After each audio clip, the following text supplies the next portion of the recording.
everybody. Sean and Kelly here, Price and Price Group of Samson Properties, and what are we talking about today? Today we're talking about STLs. STLs. Do you know what an STL is? Because you always call them STR. Yeah, I do now. It's called a short-term lodging. Not rental. Here we go.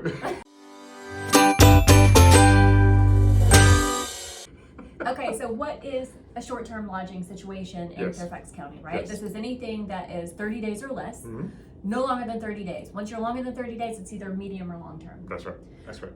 You're going to see these advertised like on Airbnb, VRBO, Facebook Marketplace, things like that. That's where you're going to, it's like your vacation rentals, or hey, I got to be in town for something awesome, or decidedly not awesome sometimes.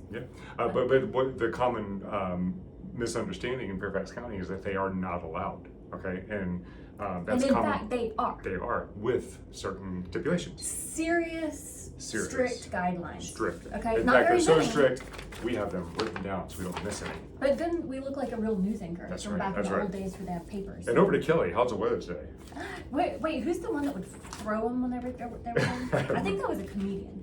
Probably. Oh, was that Anchorman? No, gray guy. Oh, anyway, it's just tangent. Okay, so let's talk about first.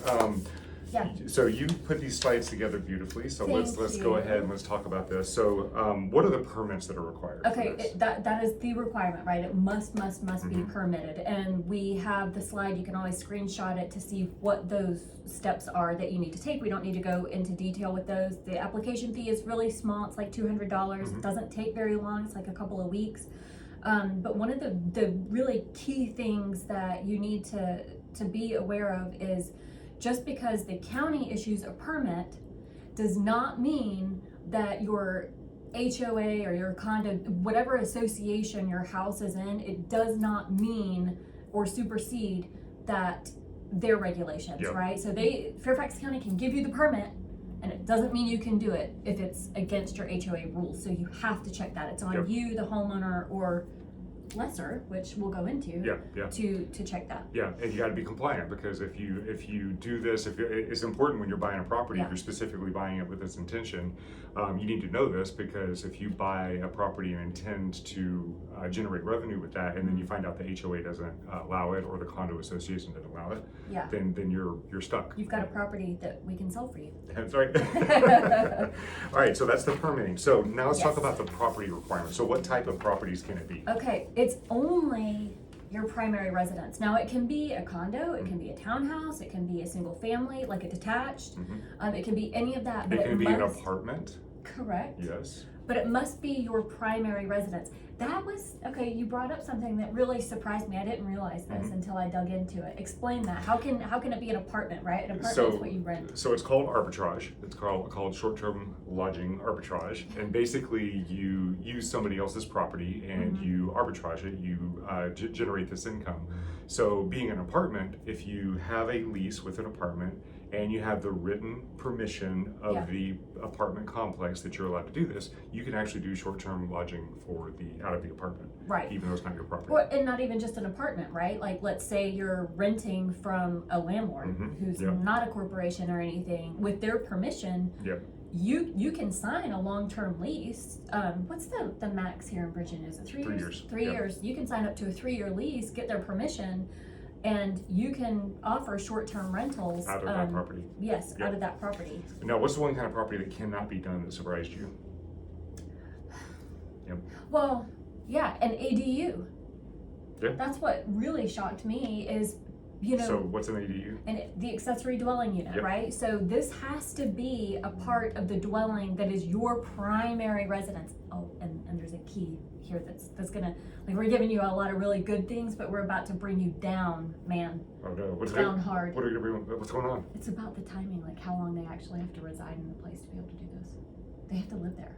Oh, that's right. They have to we'll get to the bad news in a but this is one of the bad news, right? Is it can't be, like, you can't build something, an above garage apartment or something and rent that out as a short term. You can't make a separate entrance in your basement and have that be a short term rental. Not if it's separate.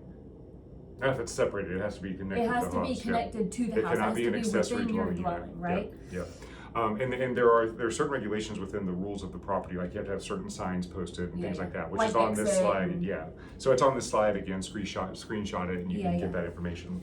And Okay. about parking, there's a parking Yeah, requirement. you have to I have think at least it's a- one off-street parking space, and yeah. Okay, so about the operator, you go into this. Well, this, so question for you on this. Yes, Is the operator the owner of the property, or is No. it the lessor? it's Or the it's the operator of the short-term renter, Yes. so rental. So whether you're the owner or you have leased the property and gained permission and permitting, but you're the one who's basically responsible? offering it for rent and then getting the money back. If you're responsible, this is the operator, Yeah, right? That's okay. you. You have to be a permanent resident of that property. So that means you can't have a primary residence somewhere else and live there most of the time and then do this as a side gig. You have to live In and this property. you have to stay at this place Yeah. for what, 6 months out of the year? Yeah, A little over 6 what do you months? have, 6 months and 1 day, whatever it is to Yeah. establish that as your primary. The terminology is permanent resident, but Yeah. it has to be your primary residence, not for the tax purposes that usually primary residence means, but it means that has to be your primary home. Right. That's where you live. Yeah. So in what situations might this work? You know, we're staring down the barrel of the kids like flying the nest and everything, and if we wanted to like distribute all of our important furniture and stuff like that to all of our little babies in their new homes, we might do this if we wanted to go be snowbirds back in Florida or something. For 3 months out of the year. Live or something. somewhere, you know, live here for 6 months out of the year, and then Yeah.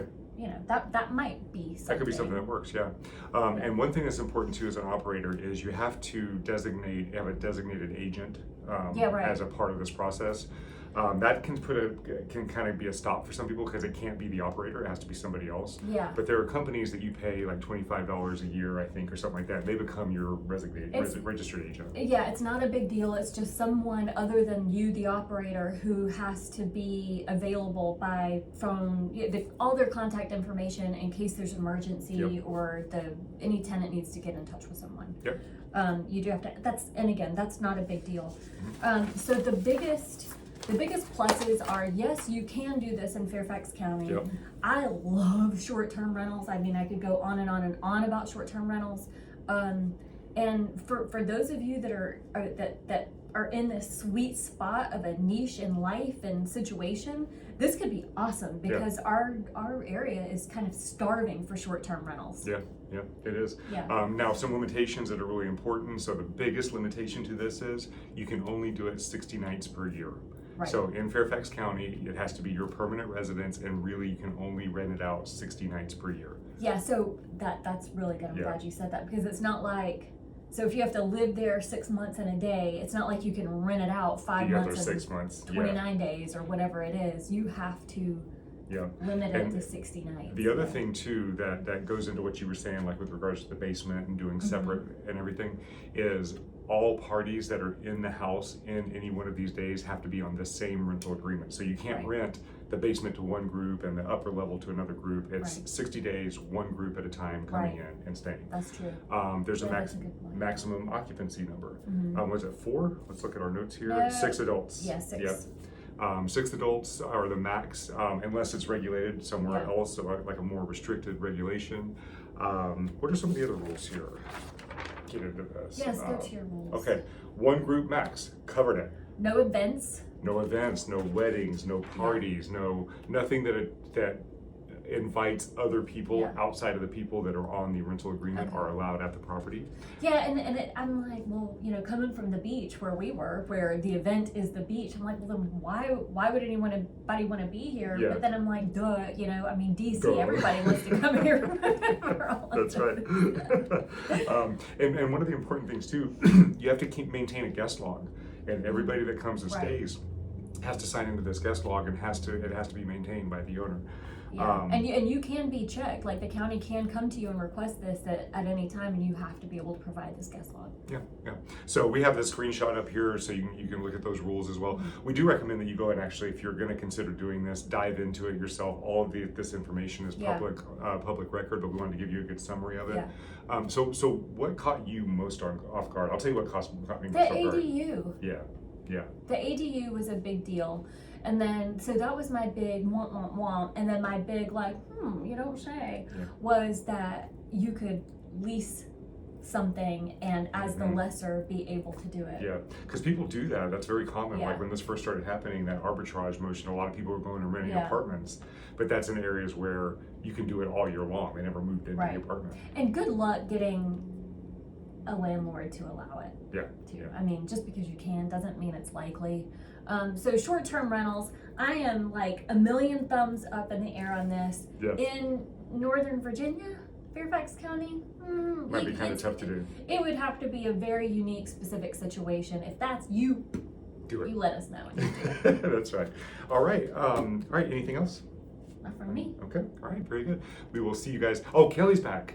So, I was gonna say it's so good to be back. I'm so happy. I know you guys are tired of looking at me and being bored to death just by my. Nobody gets tired of looking at you. Oh, you're so sweet. You're so beautiful.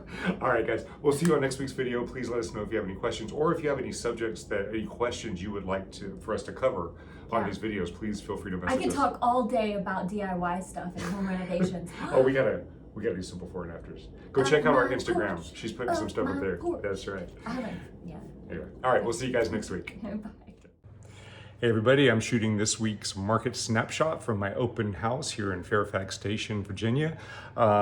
This is what's happened in the last 7 days in the Northern Virginia real estate market in under 5 minutes.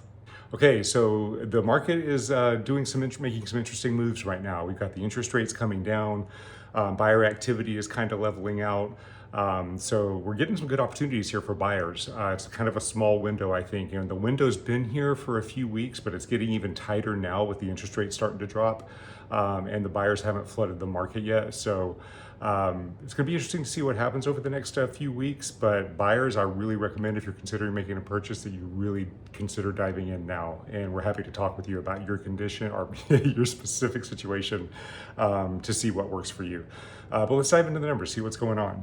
So as always, the orange line is our buyer activity, and you can see for the third week in a row that has decreased. Again, we're getting towards the end of summer, people are traveling, school's about to start, so we'll see that decrease in activity. If you look, this part right here, let me get my little marker. Okay, where we are with buyer activity right here, this is where we are with buyer activity last year. So last year we were a little over the 300 mark, now we're a little under, so it's a little bit down from where it was last year. Inventory is right here. It has also continued to slow down, and it's a little bit lower than where it was last year. People are saying a little bit higher than where it was last year. So inventory has gone up just a little bit. Excuse my hand here, I'm sorry, I'm actually holding this video. Inventory has actually gone up a little bit and buyer activity has come down. So what that's done is that's flattened us out with our seller's market. So you can see what happened last year over the next 2 weeks. This is where we are today. Last year we had a drop and then a big drop, and then we came back up and we settled into where we were going to be for the seller's market. So that's kind of what I expect to happen again this year. I expect we'll probably have a little bit of a drop next 2 weeks while school's starting, and then once people are settled, we'll start to see the market the buyer activity kind of pick back up and the strength of that seller's market kind of pick back up a little bit and level out in a seller's market. But I think it's going to be less of a strong seller's market than it was obviously 2022, possibly 2023. The important thing to think about here is that interest rates are about to start coming down. Actually they're already starting to come down. So what does that mean with regards to what's going to happen in the market? It could release these sellers that have been sitting on these properties and waiting to be able to move up or move down. It could release them from their properties. So we could see an increase in inventory. But if we see that increase in inventory because they're looking to sell their properties, they're also going to be buying properties. So that's going to be a neutral effect on the market because those sellers will also be buyers. But what I anticipate happening with the interest rates coming down is all those buyers that have been sitting on the sidelines will probably start flooding the market. So it's going to be interesting, but I think at some point in the next 2 to 3 months, we're going to see the buyers flood the market again, and we're going to see that strength of the seller's market spike. And now is a time for buyers to get in there. And we actually had 2 contracts that went under contract in the last couple of weeks that got full contingencies, they got inspections, they got everything. So it's a good time for buyers right now. And sellers are still getting full price or above asking price if they're priced appropriately. So it's just a good a good time to get into the market. Let us know if you have any questions. We'll see you on next week's video.